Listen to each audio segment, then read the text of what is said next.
UNgqongqoshe wezemidlalo, ezamaciko namasiko uNathi Mthethwa unxuse Iziteshi zakulelizwe zokusakaza ukuba zidle ekhaya ukulekelela amaciko kulesikhathi seCoronavirus. Ubechaza kabanzi malungana nezinhlelo zokwabiwa kwesibonelelo esiyizinkulungwane eziyikhulu namashumi amahlanu zamarandi emkhakheni awengamele. Ubalule nokuthi sebenyuse nethimba labacwaninga izicelo zokuqinisekisa ukuthi ziya ebantwini abafanele. I-lockdown yaphoqa ukuma kwezemidlalo, ubuciko namasiko okwalimaza abakulomkhakha ephaketheni. Kwabakhahlamezeke kakhulu kukhona abaculi, amaciko kanye nabalingisi. UNgqongqoshe Mthethwa uthi ukusakazwa kwezinhlelo ezivutshelwa lapha ekhaya kuzohlomulisa amaciko. We were told through research that local content is not played as much as it should in South Africa.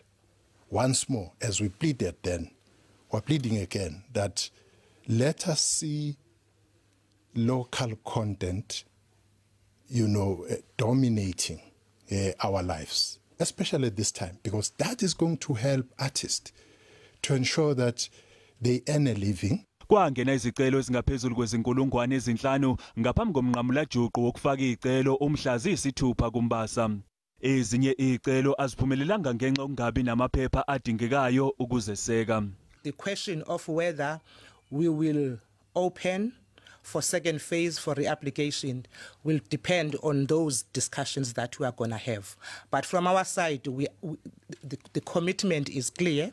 We would want as many artists to actually benefit from this, number one. Number two, we also would like to make sure that a lot of them have access to this. Uma isicelo siphumelele, inani elinikwa iciko ngalinye lingafinyelela izinkulungwaneni ezingama-20 zamarandi.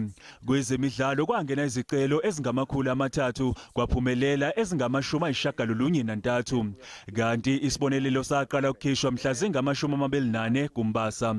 Eminye imkhakha isihlomulile, abebhola lomnqakiswano, abanokukhubazeka, abezokutshuza, triathlon, abama-gymnastics, abegalofu kanye nabangcwekayo.